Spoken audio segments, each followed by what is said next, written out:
Good morning, and we're out and about. It is Tuesday, the 17th of March, and here in Ireland, that's more commonly known as St Patrick's Day. And I'm out for a ride, the first one of the year. Today, the plan is a 60 kilometre ride, if I can hack it. And that 60 kilometres will take me all the way to the Hill of Tara and back again, around Ratoath and Dunshaughlin. So come along. Looks like it's going to be a dry, a little bit breezy, a little bit chilly morning, but hopefully a really nice ride.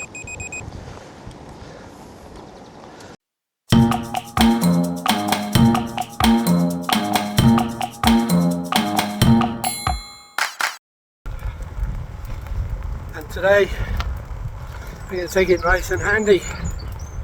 The plan is not to stretch, not to go too fast, and not worry about the time. The plan is just to get out and enjoy the ride. Stretch the legs for the first time this year, and try and do a 60k to start the year. And that sets the intent. See the flame in your cold eyes, breaking free from the long night. Hold me close to the sunrise. Everything is gonna be alright. See the flame in your cold eyes, breaking free from the long night. Hold me close to the sunrise.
St Patrick is one of the most recognisable figures in the world, but his real story is far more human than the legend.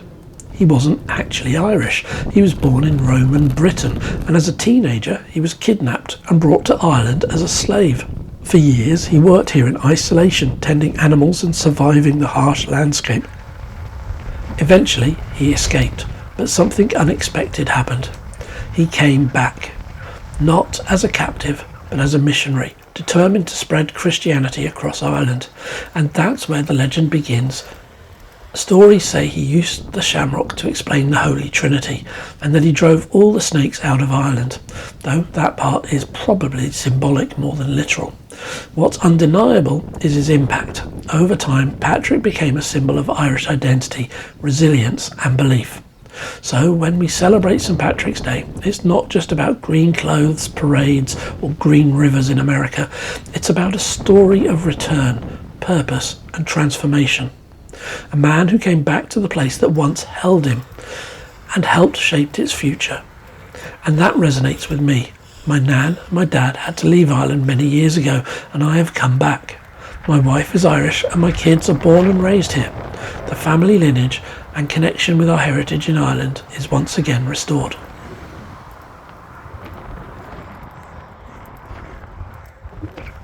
Yeah, 25k. So about another 5k until I get to the Hill of Tara. And yeah, other than the wind, this is quite good. So feeling a lot better than I have on other years. So all that running, it's really paid dividends, and I'm starting from a much better level of fitness. Anyway, let's keep going. The hill is coming.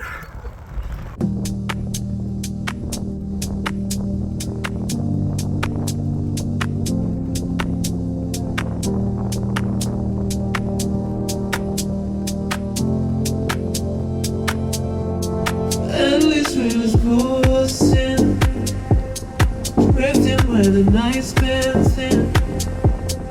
Every glance a tidal wave, pulling me where I can't be saved. I don't need a lifetime in your eyes, just a fire before I die. So burn me down, let it burn. Flood my veins till they overflow. Every spark, every light, with candles in the night. I'll be yours out of sight, but only for this one night.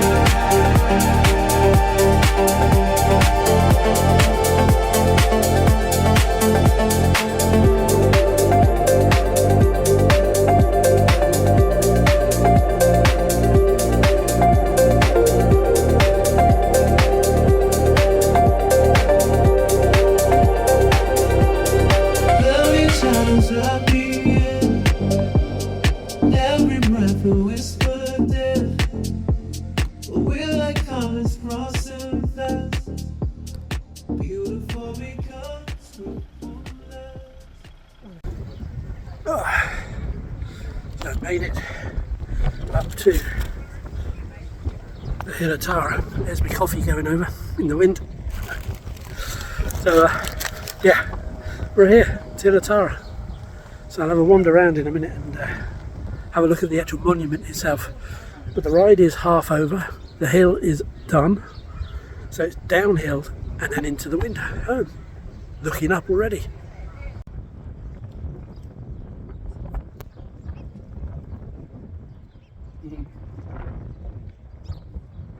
That's good.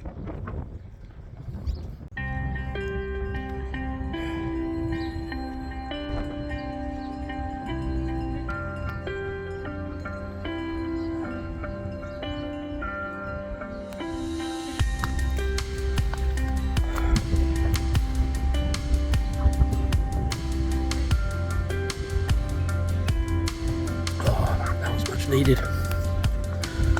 Feeling much more refreshed now. Not quite ready to go again. Let's see if we can have a look around the hill itself.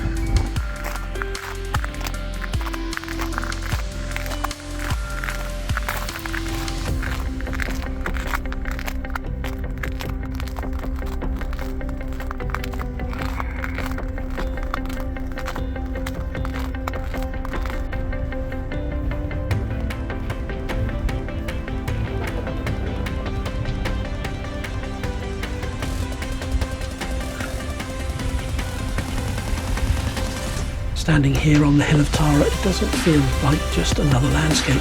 It feels like a place that remembers. This was once the ancient seat of the High Kings of Ireland, a spiritual and political centre where power, myth and ritual all met on this quiet stretch of earth. Beneath these green fields lie thousands of years of history, stories layered like the soil itself. Right here is where kings were said to be crowned at the Lear Fall, the stone of destiny. Legend says it would roar when touched by the true king. Imagine that moment, the wind, the silence, and then a sound echoing across the land. But Tara isn't just about kings. It also has a connection to one of Ireland's most famous figures, St Patrick. Relevant for today. The story goes that in the 5th century, Patrick lit a paschal fire on the nearby hill of Slane to mark Easter. This was in direct defiance of the High King of Tara, who had forbidden any fires before his own ceremonial flame. In fact, it was a bold move, a spark of rebellion that symbolised the arrival of Christianity in Ireland. From here, you can almost picture it, a small flame in the distance, growing brighter, challenging the old ways and ushering in something new. And that's why places like Tara feel especially powerful around St Patrick's Day. It's not just about parades and celebrations or green pints of Guinness. It's about standing in the middle of a story that shaped a nation.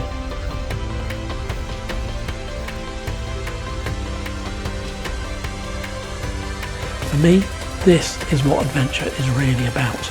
Not just moving through places, but connecting with them. Because sometimes the quietest hills carry the loudest echoes.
is over.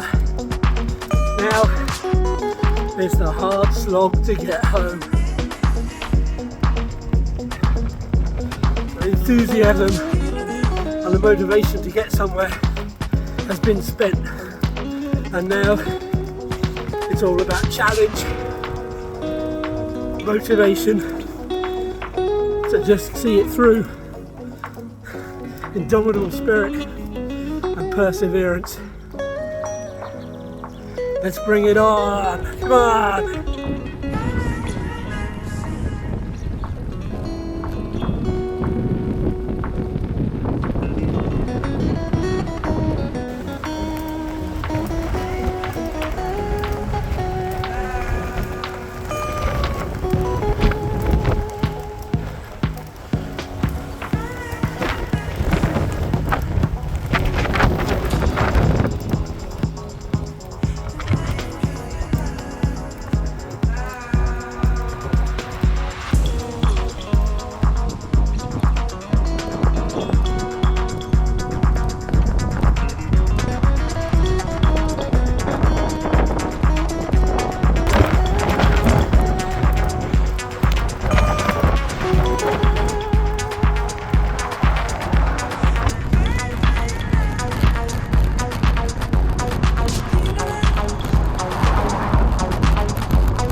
Ooh, 48k in, 12k to go. I had to stop. That wind.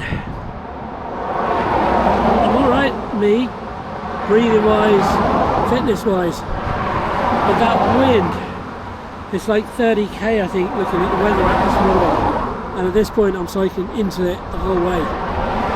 And that is tough. It's tough at the end of the ride.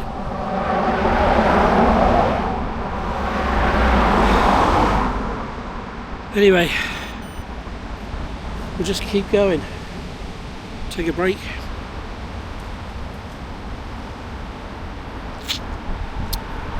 And we'll get home.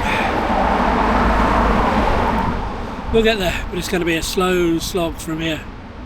That still could be an hour away.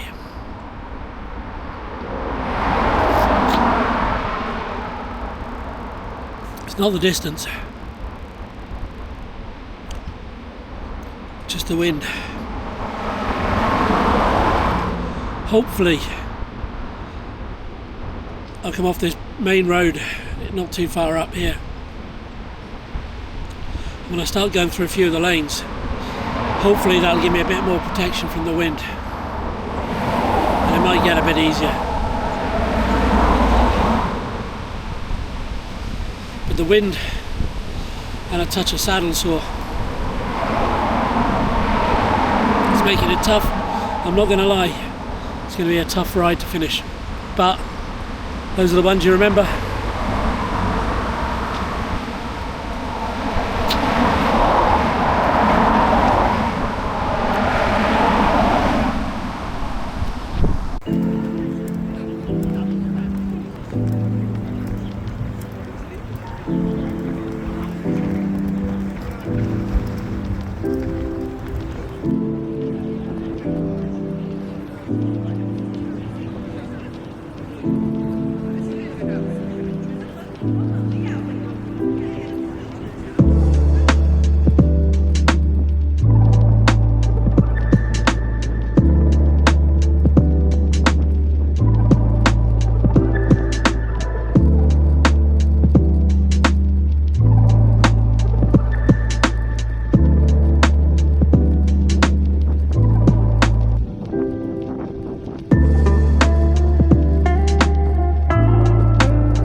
There's something strange that happens when you start running and cycling.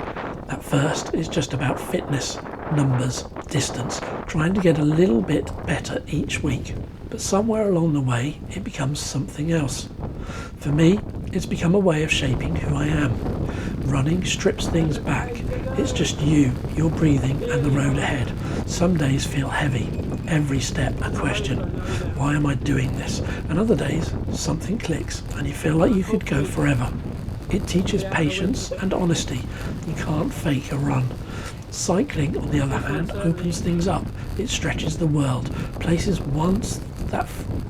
that once felt far away suddenly become reachable. You see more, experience more, and realise how much more is out there waiting. Together, they've changed how I see time, effort, and even myself. At this stage of life, it's easy to think your best days are behind you. But every run, every ride, quietly pushes back against that idea. It proves there's still more to explore, more to build, and more to become. It's not about being the fastest. I'm certainly not. It's not about perfection, and I'm far from that.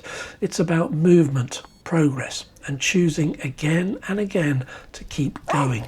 Because this is what finding my best life looks like. I know it's bad, but I can't help myself. When I feel sad, I escape from my sense. Lately music's been my reminiscence. That's when I listen. I know it's bad that I can't help myself. When I get mad, I set fire to the hell. The only way to keep it at a distance, that's when I listen. Music is the reason why I stay.